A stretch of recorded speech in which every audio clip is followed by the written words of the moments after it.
Welcome to Badger Beer Hour Special, the Great Taste of the Midwest Ticket Sale Day. Ticket sales go on, tickets are sold this Sunday, May 5th. During the show, I'll give a little history about the club that puts on this festival.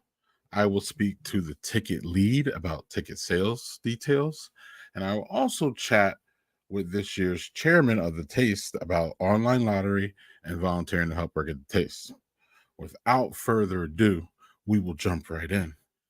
The Great Taste of the Midwest is founded, it's put on by the Madison's Homebrewers and Tasters Guild.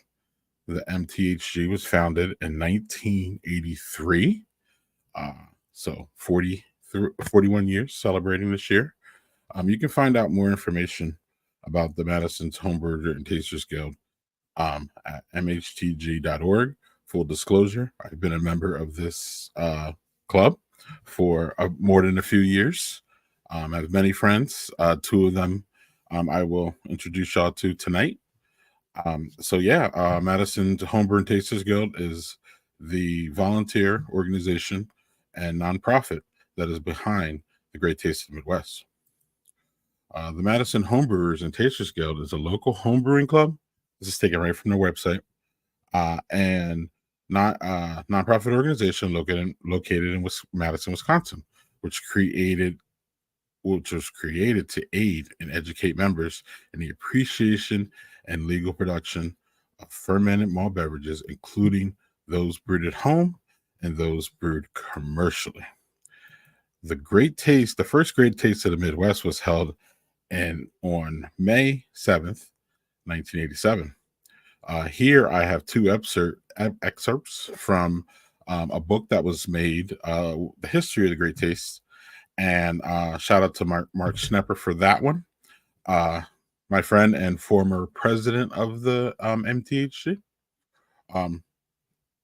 So here it says Hibernia Brewing and Isthmus Publishing join the Madison Homebrewers and Tasters Guild, MHTG, in sponsoring the premier event dubbed the Great Taste of Wisconsin, y'all. The beer tasting event ends a week of activities organized by the MTHG, and with Governor Tommy Thompson proclaiming May 2nd, 1987 as Homebrewers Day. And you can see there, y'all, we have the 9 breweries that participated in 1987. The Great Taste of the Midwest 2024 edition will hopefully have 200. So we've gone from 9 to 200. And what is it, 40, 30 some years? All right. So that's just a little history. We hope here at Badger Beer Hour to be going deeper into the history of the MHTG and the Great Taste. Stay tuned for that. But for now, let's talk to the ticketing agent. I'm here with Miss Kate Stogger, lead. Hi, Kate. How you doing? Hi, Greg. Great. How about you? Good. Tell us who you are, Kate, and what do you do for the club? I am a member of MHTG since 1999, and I am in charge of in-person ticket sales for the Great Taste of the Midwest. Sounds like a fun job. It's a stressful, fun job. It ends well. Yes, it does end well. And it actually ends, or this portion ends on Sunday, and that's when y'all our in-ticket sales start. These are, let me go here real quick. So you can find all this information that we're about to talk about on greattaste.org/tickets. The Great Taste of the Midwest, again, as I've probably covered before this recording, is August 10th, 2024 at beautiful Olin Park, Madison, Wisconsin. This is my opinion, one of the best settings for a beer festival in America. And a lot of other people believe that I'm right. Our tickets are in person. We'll get to the lottery part later, y'all, but we're just gonna talk about in person here with Kate. Tickets go on sale on Sunday, May 5th, this Sunday coming up, y'all. And we'll get to the locations in a second. See in the middle there, y'all, there are no sales at the gate. This is still the same policy as it's always been that I've been at the Great Taste. So it's been in place forever, for a long time. General admission is $70, y'all. When you roll up there, the limit is 2 per person. And then we have a designated driver bracket for $20. Kate, what's important here? I think the one thing to know about those tickets is that when you are in line to buy tickets, you're allowed to buy 1 designated driver ticket per sale. So if you're buying 1 regular ticket, you can buy 1 DD ticket. If you're buying 2 regular tickets, you can still buy 1 DD ticket. Okay, excellent. We will get into wristbanding in a second here, but one of my favorite things about the Great Taste is that the ticket sales are, they're across the board. They're in many places that Madison beer drinkers know. So here's where they're at this year, y'all. The Cider Farm, which is otherwise known as Brennan's Market, Giant Jones, the Malt House, Working Draft Beer, Delta Beer Lab, Carbon 4, and Vintage Brewing Company. So we will start at one of my favorite places to buy beer and to shop is Brennan's Market. It's on the west side of Madison. There is no camping there, y'all. As it says here, the line forms at 6 a.m. Wristbanding starts at 8 a.m. Ticket sales start at noon. There's a total quantity of 300 tickets there, y'all. Once you get your wristband, I believe I don't know if you Kate will figure out these details.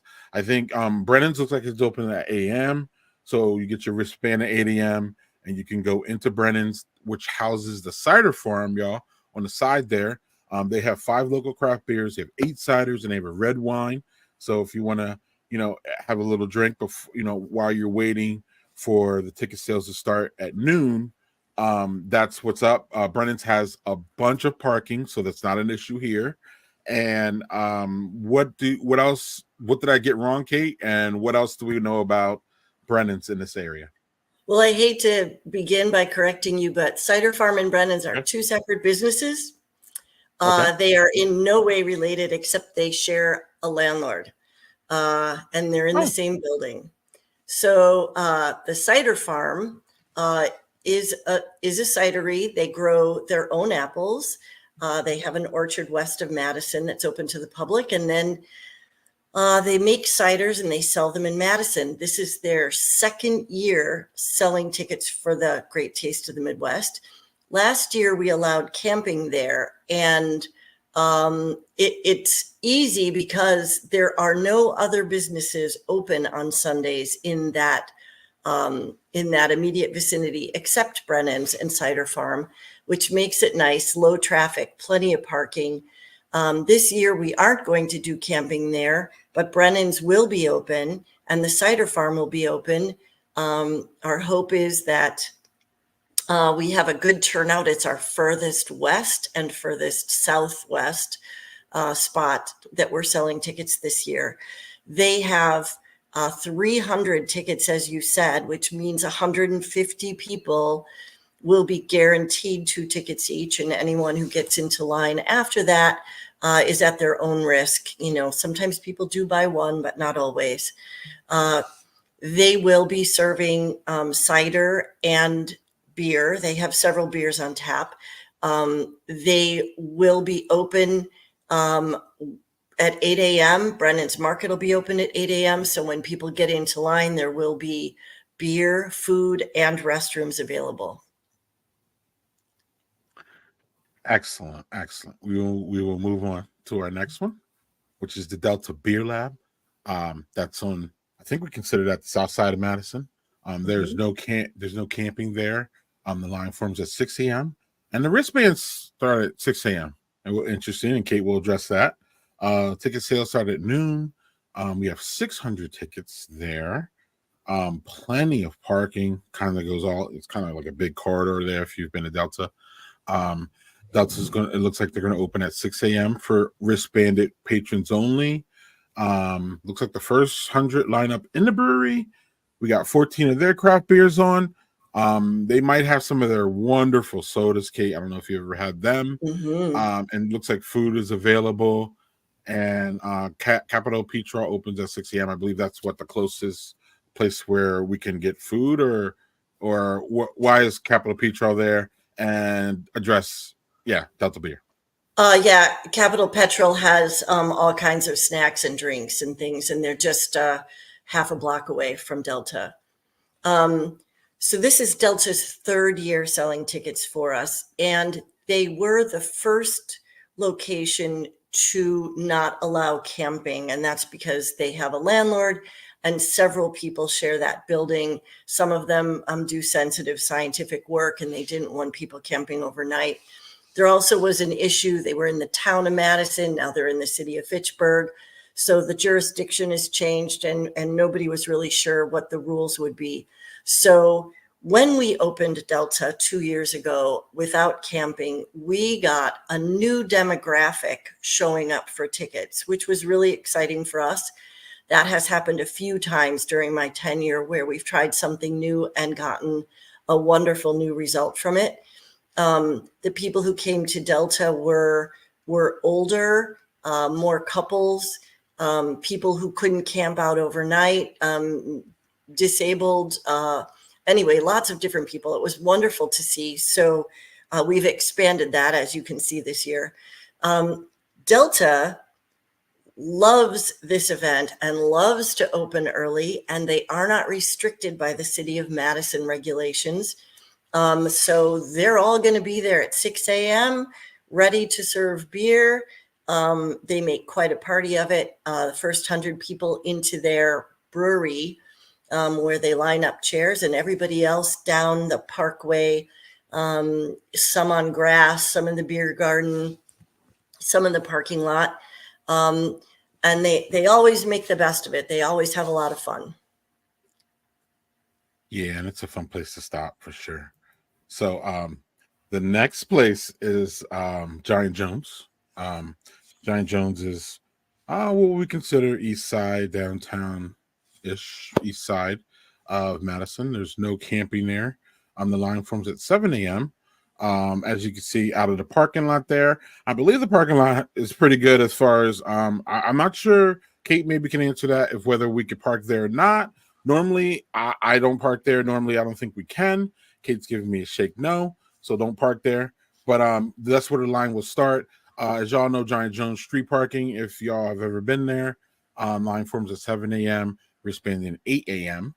Ticket sales at noon, like everywhere else that we've seen so far. Ticket quantity 400, excellent.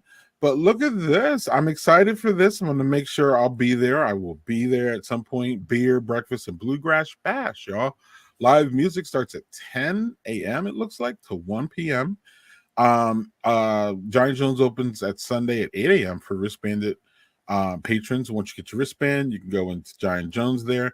12 local beers. I was just there last night. They got a really nice selection.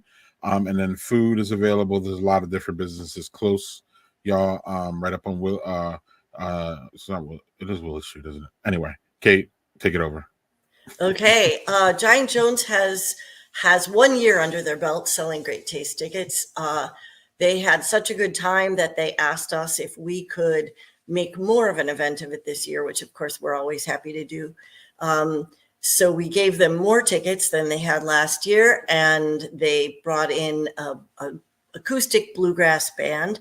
They're cordoning off part of the street. There was a little beer area in their parking lot carved out last year. They're not going to do that this year. It's mostly going to be out in front. It is open to the public, including people who aren't buying tickets, but our people will be kept separate from the general public because they're in line. The band starts at 10. They're going to have food. They're going to make quite a party of it. I think it's going to be a blast. And they also decided they wanted to open early and start serving food and beer. Yes, and a note that I would like to add is Giant Jones is not open ever on a Sunday, so that's another special thing. I mean, they were before the pandemic, but I think after the pandemic, they haven't gone back to Sundays. So that's another special thing I think that they're doing, just for this event. Mm-hmm. Excellent. So next one is Carbon 4. Carbon 4 is on east north side, I would say. It's over by, as most of y'all know, you can even see on the graphic here is the Old Lady Asylum. Many moons back at this point, Kate.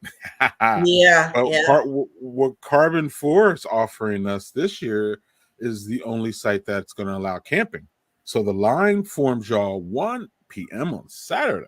So you can make it a camping event, make it a whole weekend event. This is traditionally, when I first started going into Taste, this is traditionally what people did. And even if you didn't, camp out, you would go and hang out with your friends who were, and then you would come back later, or you would do some things. So Carbon 4 is bringing that old school, great taste vibe to the tickets this year, and that's great. So tickets, the line forms at 1.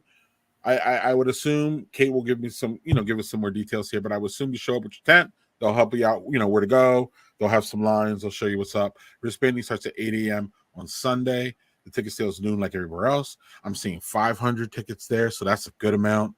But when you enter the tap room, y'all, the tickets are cash. Kate can get into that, but in the tap room, y'all, they don't do cash at Carbon 4, so make sure you have your and there's no ATM, so make sure you have your cards ready. I would assume debit and credit. So it looks like there's going to be live music. They just haven't figured out who's going to be there yet, or by the time that we put it up on the website, Kate may have more on that. So the bar time is midnight there at Carbon, so you can be in Carbon till midnight. The Sunday opening is 8:30 for wristbanded patrons. They have 15 of their, wonderful beers that they have there. And then it looks like they're going to have food trucks, 1 on Saturday and 1 on Sunday. How fun is that? Yeah, we used to camp everywhere all over town. And there were no sites without camping. This year, Carbon 4 is the only site without camping. And they're doing it, the old school way. People will show up on Saturday afternoon with their tents, and they will spend the night there. It's always a wild party. They always bring in food trucks with great food. Make sure you're not hungry in the middle of the night.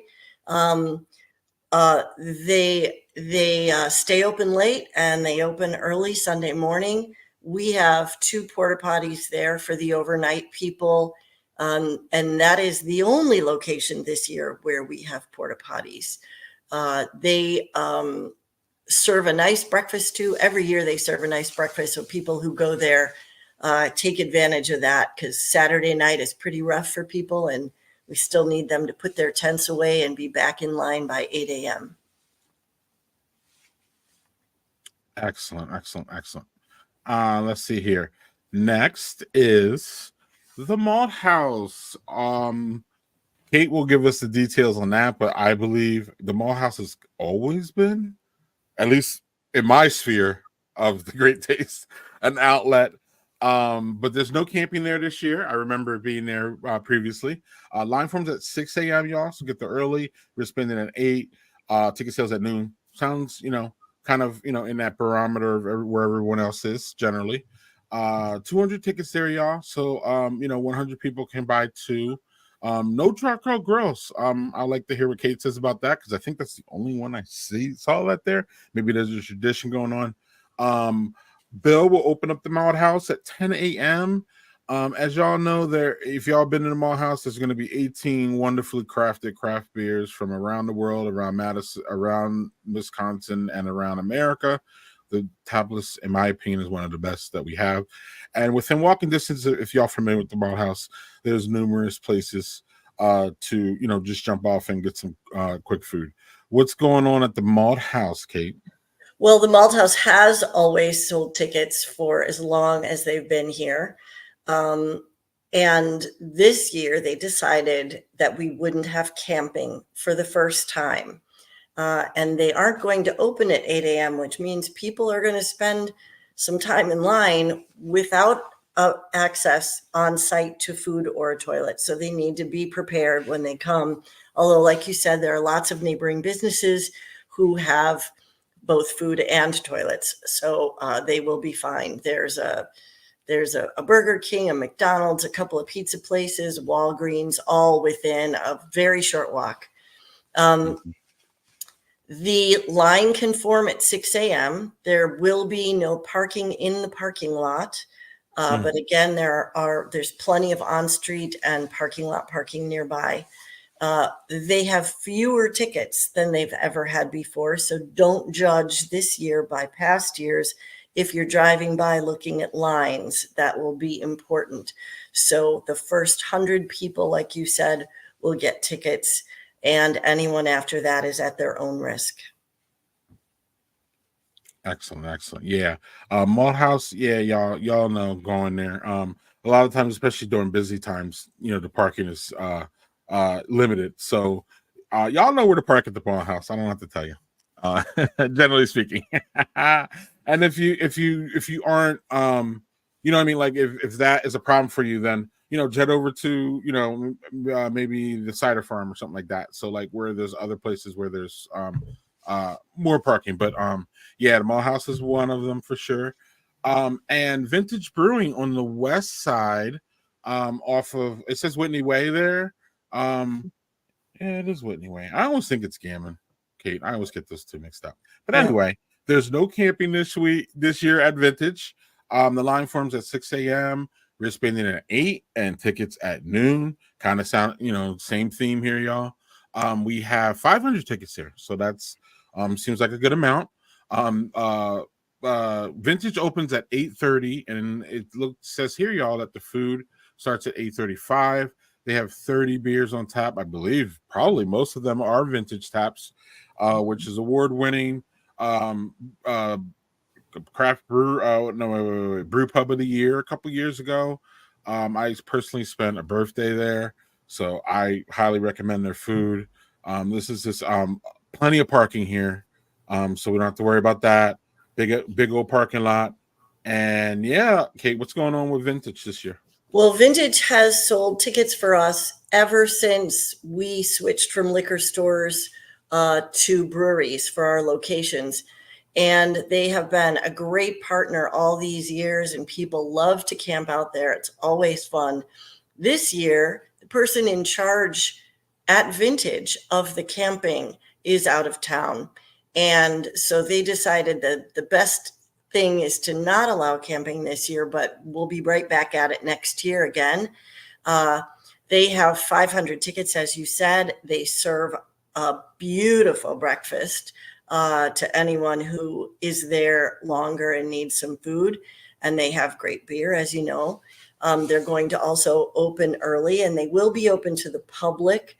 So our people in line will be separate from the people who come in to eat.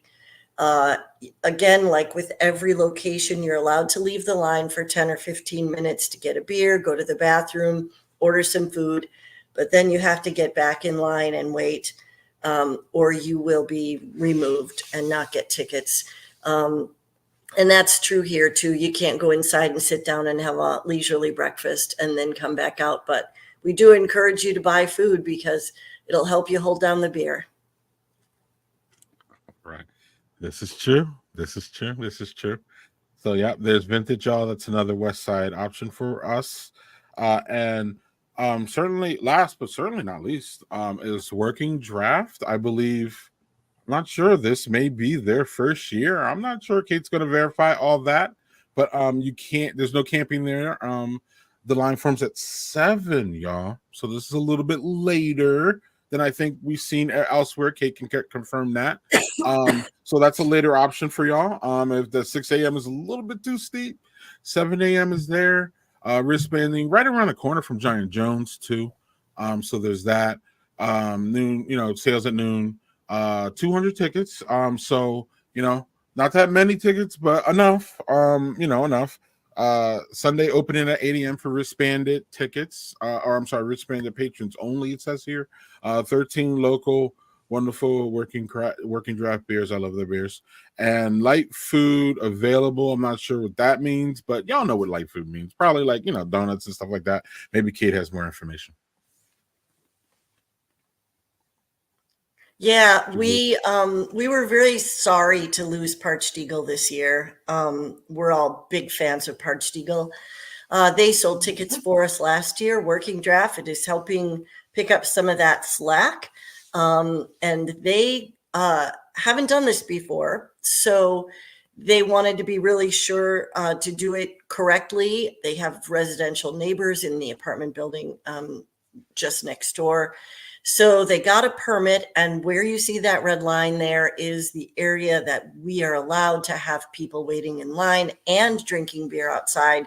So it exceeds the limits of their beer garden, but it's still in that space, and there won't be any parking in their parking lot. But as we all know, when we go to Working Draft, you can park all the way down Wilson Street. The line starts at 7, and please respect that if you're going there. Because again, we have residential neighbors on a Sunday morning. They don't need the noise and the disruption any earlier than that. And Working Draft is going to open early, and they will have some food available. Also, there's a gas station right behind them that serves food, and there are other places on Willie Street and always DoorDash or Uber Eats. If people want to get something while they're waiting in line, they will be serving their beer, and they'll have beer to go after the fact, as will many of the other locations. So if you're waiting in line somewhere, take a 6-pack or a bomber to go home with you to commemorate the occasion. Yes, excellent. Yes, Working Draft. And I believe, that's the last one. So I want to thank Kate Stalker for joining us. Kate, anything that you think we should know about in-person ticket sales and anything we missed? What's going on? Well, I guess I'd just like to reiterate that we sell tickets this way to support our local breweries, bring people to them that may not be familiar with them, and have people taste their beer and share their beer. And so we encourage you, while you're waiting in line, to purchase beer and food from these locations. And I know the bottle shares are always a big thing for people waiting in line, and that's wonderful and fun. But don't forget to be thankful to the people who host the ticket sales. And on that note, I will thank you for joining us and bringing more clarity to this. Every year it changes, but we trudge on.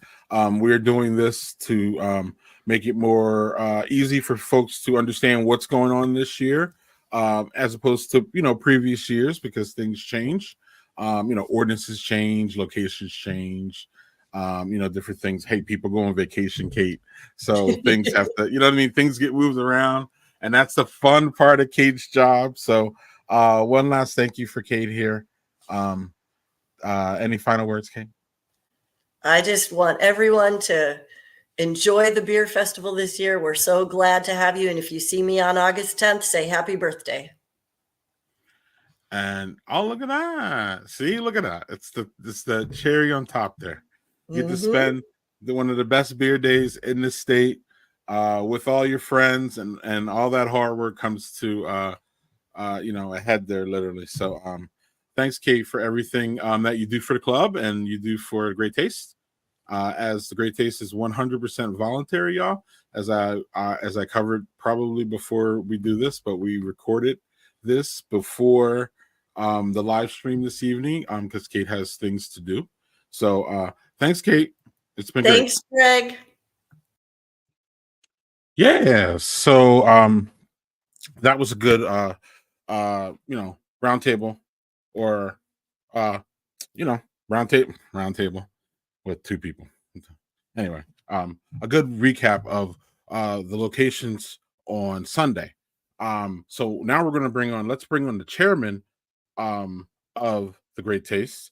Full disclosure, my friend Doug Randall. We're going to talk about the online lottery and volunteering. What's up, Doug? How you doing? Can you hear me? Hey, Greg, how are you tonight? Oh, doing great, doing great. Before we get to the online and the volunteering, anything you want to add on that Kate spoke about just there? I don't think so. I think Keith covered all the in-person sites very, very well, and the reason for the changes where there are changes. I do want to mention that this is our only fundraiser as an organization, and this is what enables us to provide our goal of a minimum of $30,000 in charitable giving every year. That charitable giving stays in the community too. We try to affect things like food inequity. We give to WORT, the radio station in town, things like that. So we're pretty proud of that. Yeah. Thanks for mentioning that. That's excellent. So, this is kind of new, this online lottery thing. It used to be a mail-in thing. What's going on here, Doug? Yeah, it's our second year doing it. We're partnering with a new vendor this year, one that's actually more familiar with the lottery process. It turns out that marathons are also a lottery type entry. So we're partnering with an organization that got their start doing lotteries for marathons and runs and things like that. And they're excited to be our vendor for this year. I think it's going to be a good fit. Not that the organization that we used last year was a bad fit, but this is more tailored to our needs. It had been, prior to 2023, a mail order lottery. So what that meant is that you would mail in a check with a self-addressed stamped envelope. For those of you that know that as an abbreviation, SASE. A lot of people don't, though, these days, and it's a term that's fallen by the wayside, just like paper checks have fallen by the wayside. What would happen then is that we would do a random number generation and pull a random number, random numbers of those envelopes that we would receive. And over the years, that success rate was somewhere between 1 in 3 to 1 in 4. So 33 to 25% of the people that sent in would win. Things like pandemic and other market changes, the percentages are actually higher. More people that enter are successful in the lottery these days. And this year, just like last year, we're doing it from, as Greg has got on the screen there, 10 a.m. on Monday through 10 p.m. on Friday, the 6th through the 10th. So that's our plan. You'll enter your information in, you'll enter your payment information in, and then we'll run the lottery sometime the week after, and we'll notify the winners and make the mail order fulfillment. So we've got a team all ready to do that. We've got all the pieces are in motion. We have the paper tickets to mail out. We only deal in paper tickets. We do not do a QR code. So if anybody out there is seeing it on the socials where you're being offered to buy a ticket and they'll email it to you, that's not a thing. Walk away, or better yet, report it to us. Report it to the administrator of the page that you found it on. But that's our lottery process these days. It's much more efficient, and we're pretty happy with it. Just like a lot of other ticket venues, that's not the right word, resources, places to buy tickets online. There are fees involved, and those fees are not us, unfortunately. Those fees are for the vendor that imposes them. Furthermore, Wisconsin law actually requires that when a third party or a marketplace is used, and this constitutes a marketplace, that sales tax applies. Our not-for-profit sales tax exemption does not extend to that marketplace sale. So there are some fees. If you want to get past the fees and not have to pay the fees, come to the in-person sale, just like Kate was talking about, at any one of those 7 sites. Excellent. Anything else on the lottery? I love it. I think it's great. Yeah, it used to be that you had that you needed to be postmarked basically the Monday after the sale. So the first day after the in-person sale. And if you weren't postmarked, if you were postmarked before that, you wouldn't even be considered. If you're postmarked after that, the chances are long that you would be considered. mhm. These days, it's now a full week. So you've got time to relax, grab your coffee or in the morning or Grab a your beer. whatever in the evening and enter in. Mhm, You do not need to mhm. enter more than once because we still only allow one entry per household.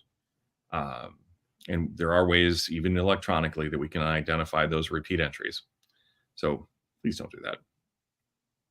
All right, all right. And then lastly, and I don't know if it's more important, but it's very important.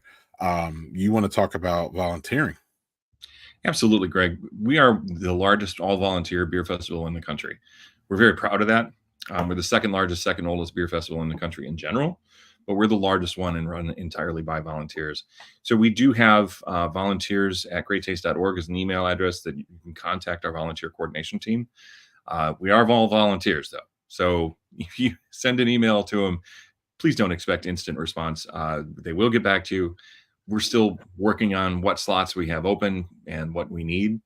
Volunteer shifts are prioritized to club members first because we want to reward the people that are our own family. But we do still need volunteers from the public. That's just a never ending thing. So our club membership is 325-ish members right now. Our volunteer team is 575 members. So not all of our members are volunteers, and not all of our volunteers are members. It's kind of a two-way thing. But we do use a ton of volunteers to make this thing happen. We've got shifts that happen before the fest, during the fest, and then after the fest, of course, for cleanup. Wow. Okay. Wow. 500 volunteers. Wow. Almost All 6. right. Yeah. Ooh. And it's 575, and that's before we add in the team leaders, which is another 77 people. So it's more like 650 volunteers.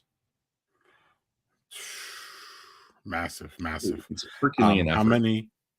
Yeah, we're gonna have we strive to have what, 200 breweries?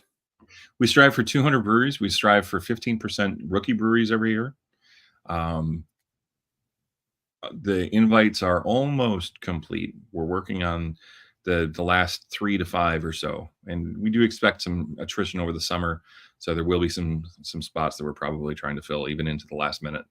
As we get closer to the fest, we look for people that don't have to travel as far, don't necessarily need hotel, probably already sell in the state of Wisconsin, because distribution permits through Department of Revenue or something that we handle for out-of-state breweries. If they don't have a distribution in state, so we do handle that as a one-day thing for out-of-state brewers. But when we get into that 11th hour, we're trying to fill those last tables. We don't have time to get it through DOR. Amen to that. Doug, anything we missed? Anything you would like to add? We'll get out of here. You know, there was one more thing. I was just thinking about it. Because Kate talked about the wristbands, meaning you can't just get your wristband and just leave. Yeah, so the wristbands happen twice, right? So you're going to get wristbanded if you're buying tickets in person. You're going to get a wristband then, and then obviously you'll have your wristband the day of the festival. I'd like to talk about both of those things briefly. When you get to the festival on the 10th of August, get a wristband. The first thing you want to do is get a wristband. And then you're going to get in line and you're going to wait to come in to the best day ever, right? Beer Christmas, for God's sake. Wristbands for Sunday morning. Paper ticket to wristband. Paper ticket turns into a wristband. We'll tear off the bottom portion. It is a physical ticket. We'll tear off the bottom portion. You keep the rest. You can put it in your scrapbook for those of you that are scrapbookers. But you're going to walk in with a wristband and you're going to be able to enjoy tasty, tasty beers. We do a different glass design every year, and we do different art every year. And we try to use a local artist. We're using a gentleman by the name of Eric Peterson this year. He was our artist last year as well. And so we're really glad to have him back. His art is phenomenal. He's a multimedia artist. So he does graphics, ink. He works in wood and all sorts of stuff. But he's actually was in Art Fair Off the Square this last year in 2023. So he's a great local artist. We're really happy to have him back. We've got a fun glass shape this year we're pretty excited about. That art also goes to all of our merch. We have a merch tent. If you haven't seen our merch tent, come up to the top of the hill. It's just off of the pavilion, and go check out the merch tent. There's t-shirts. We're probably going to do discs again this year. Discs went last year really, really well. So that's ultimate discs. So basic Frisbee. Although there's nothing basic about an ultimate disc, just before some haters come in.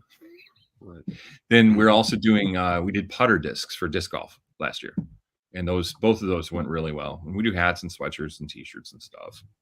Commemorate your festival experience. And again, it's all proceeds that we turn back to either club programming, which we're a club, we need money for our programming, but we also again do that 30,000 or more charitable giving every year. Excellent. Anything else? No, because I can't remember that one thing that slipped my mind. I think that's it.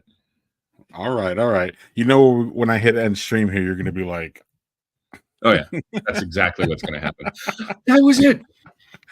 All right. Well, last time here for us to show, it's volunteers at greattaste.org, y'all, or you can find it down here at mthg.org, I believe, right? The volunteer information. You can get a hold of us through either one of those.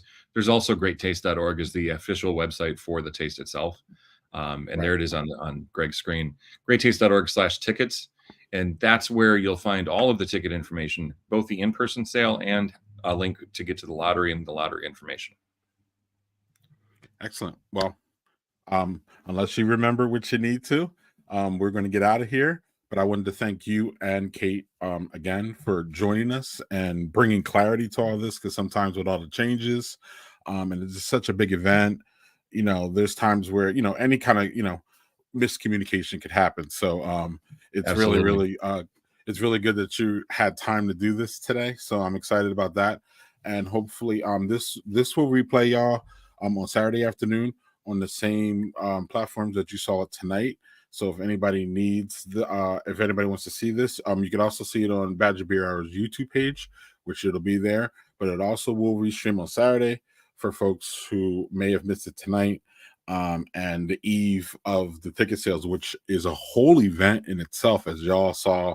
As Kate, it's really an event that y'all, you know, it reminds me, Doug, of the NFL draft, where it's not game day and it's not like, you know what I mean, but it's the build up. It's another event to where we could all get together and celebrate, you know, the things that we love. And in this case, it's, you know, Midwestern beer.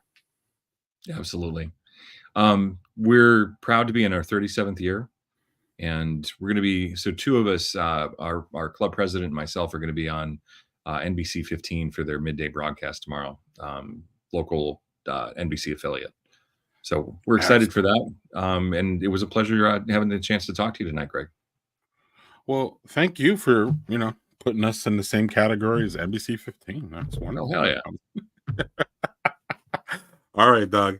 Y'all, hopefully we have a good day on Sunday. I will see many of y'all on Sunday. I'm going to try. My goal, Doug, is to go to all of these locations to see what's going on, get some interviews, take some pictures, and maybe y'all see some content from Badger Beer Hour next week about how it went on the ground.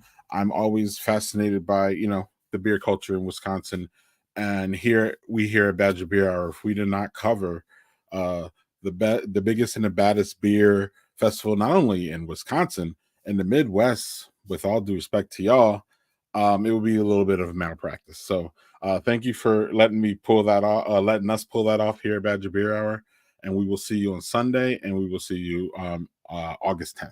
Many of us will. So thanks, Doug. Thank you so much, Greg. Have a great evening. Yep, you too. So the next Badger Beer Hour, y'all, is May 15th, 8 p.m. Central. And we will see you then. Have a great, safe day on Sunday. I hope to see some of y'all there. And on that note, cheers and pros.